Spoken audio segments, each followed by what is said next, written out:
कानून के विरोध में दंगाइयों ने जलाया बंगाल। ममता राज में बंगाली महिलाओं का हुआ बुरा हाल। महिला आयोग के अध्यक्ष जैसे ही पहुंची मुर्शिदाबाद, रोती बिलखती हिंदू महिलाओं ने सुनाया अपना दर्द।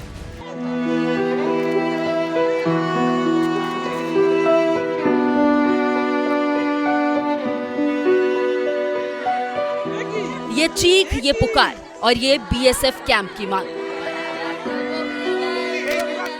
ये दिल दहला देने वाली तस्वीर है उस पश्चिम बंगाल की, जिस पश्चिम बंगाल की सत्ता खुद एक महिला मुख्यमंत्री ममता बनर्जी संभाल रही हैं। लेकिन इसके बावजूद ममता राज में लगता है महिलाएं ही सुरक्षित नहीं हैं, क्योंकि वक्फ संशोधन कानून के विरोध की आग में झुलसे बंगाल की सीएम ममता बनर्जी के पास मौलानाओं से मुलाकात कर अपना मुस्लिम वोट बैंक बचाने के लिए तो वक्त है, लेकिन मुर्शिदाबाद दंगे में पीड़ित महिलाओं से मिलने का वक्त शायद नहीं है। यही वजह है कि इन पीड़ित महिलाओं का दर्द सुनने के लिए हजारों किलोमीटर राजधानी दिल्ली से चुनाव आयोग की महिला अध्यक्ष विजया रहाटकर को मुर्शिदाबाद जाना पड़ा। और जैसे ही उन्होंने मुर्शिदाबाद में कदम रखा, वहां की पीड़ित महिलाएं उनसे ऐसे लिपट गई जैसे मानो उन्हें बंगाल की सीएम ममता से ज्यादा महिला आयोग के अध्यक्ष विजया रहाटकर पर ही भरोसा हो कि वही उन्हें अब सुरक्षा दिला सकती हैं।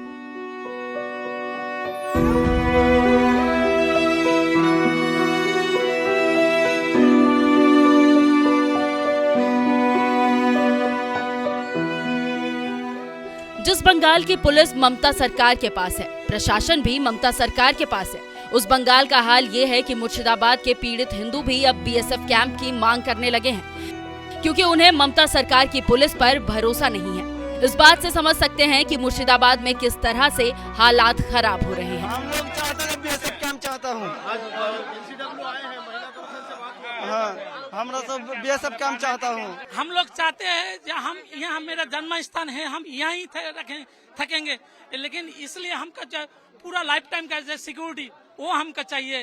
और ये सिक्योरिटी हमको जो वेस्ट बंगाल गवर्नमेंट का जो फोर्स है, हमका बिंदु मात्र यहाँ पर कोई भरोसा नहीं है, कारण ये वेस्ट बंगाल गवर्नमेंट रहने के बाद भी हमको यहाँ जो अटैक हुआ है वो सरकार रहने के बाद ही हुआ है। इसीलिए हम चाहते हैं जो हमारा यहाँ कोई परमानेंट बीएसएफ कैंप हमारे यहाँ। एक सरकार के लिए इससे शर्मनाक भला और क्या ही हो सकता है कि उसके अपने ही राज्य के लोगों को पुलिस प्रशासन पर भरोसा नहीं है कि वो उन्हें सुरक्षा दे पाएंगे। यही वजह है कि वो अब बीएसएफ कैंप की मांग कर रहे हैं। देखिए, मैं अभी यहाँ पे इस कैंप महिलाएं हैं, बच्चे हैं, उन सभी को मैं मिली हूँ। उनके साथ क्या बीती है इसके बारे में उन्होंने अभी मुझे बताया है, अवगत किया है। हम उनके साथ बात भी कर रहे हैं, पर मैं इतना एक ही बात कहूँगी कि जो वो बात कह रही है, ये बात बहुत कल्पना के बाहर से है। इन महिलाओं को बहुत तकलीफ हुई है, इनके घर भी जले गए हैं, इनसे फोर्सफुली इनको घर से बाहर निकाल दिया गया है, इनके साथ अनेक सेक्सुअल असॉल्ट भी हुए हैं, और बच्चों के साथ भी जो भी गहरी चीज़ें थी वो भी उनकी तो ले ही ली है, पर बच्चों के साथ भी उन्होंने ले लिया है। ऐसी बातें वो कह रही है। मैं अभी उनके साथ बात कर रही हूँ। मुझे लगता है कि मैंने अभी और उनके साथ बात करने की ज़रूरत है।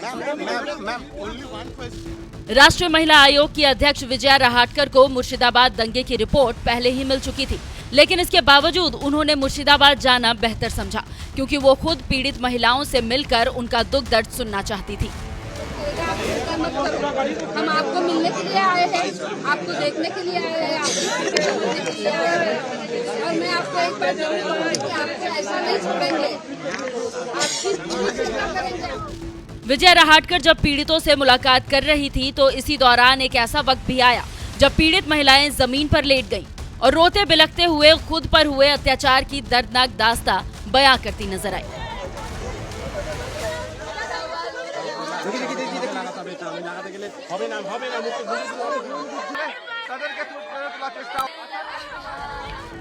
बात यहीं खत्म नहीं होती। मुर्शिदाबाद दंगे के बाद जब एनएमएफ न्यूज की टीम ग्राउंड जीरो पर पहुंची, तो वहां और भी खतरनाक नजारा देखने को मिला।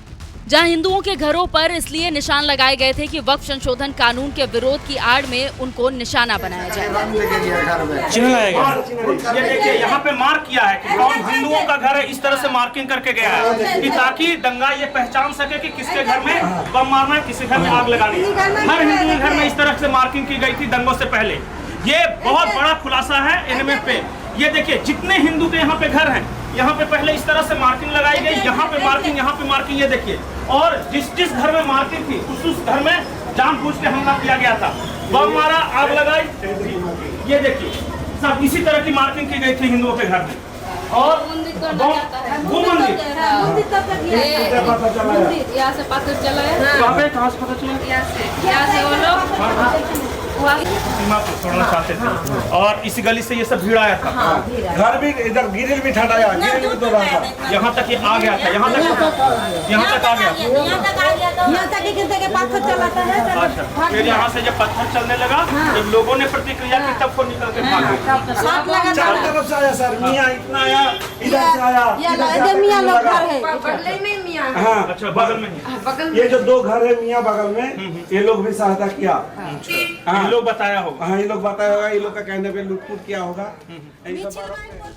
ये हालात है पश्चिम बंगाल के, जिसे देखकर बंगाल की मुख्यमंत्री ममता बनर्जी का दिल भले ही नापसीजा हो, लेकिन यूपी की सत्ता संभाल रहे योगी आदित्यनाथ जरूर मुर्शिदाबाद के हालात देखकर दंग रह गए और ममता सरकार को नसीहत देते हुए यहाँ तक कह दिया कि लातों के भूत बातों से नहीं मानते। अब याद करिए 2017 के पहले के उत्तर प्रदेश को हर दूसरे तीसरे दिन दंगा होता था। बहनों और भाइयों, इन दंगाइयों का उपचार ही डंडा है। बिना डंडे के मानेंगे नहीं। आप देख रहे होंगे बंगाल जल रहा है, वहां की मुख्यमंत्री चुप है, दंगाइयों को शांति दूत कहती है। अरे लातों के भूत बातों से कहां मानने वाले हैं। लेकिन सेकुलरिज्म के नाम पर इन लोगों ने दंगाइयों को दंगा करने की पूरी छूट दे रखी है। पूरा मुर्शिदाबाद पिछले एक सप्ताह से चल रहा है, सरकार मौन है।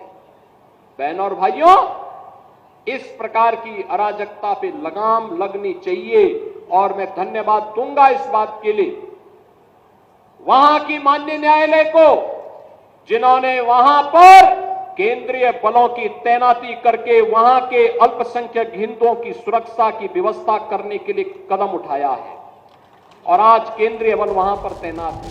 सीएम योगी ने जब दंगाइयों के खिलाफ सख्त कार्रवाई करने की सलाह दी तो भड़की ममता बनर्जी सीएम योगी को ही भोगी कहने लगी। इस बात से समझ सकते हैं कि वक्फ संशोधन कानून के विरोध की आड़ में दंगाई बंगाल को क्यों जला रहे हैं। तो वहीं दूसरी तरफ योगी के यूपी में क्यों शांति है। कानून व्यवस्था के मामले में बंगाल और यूपी में इस बड़े फर्क पर आपका क्या कहना है? अपनी राय हमें कमेंट कर जरूर बताएं।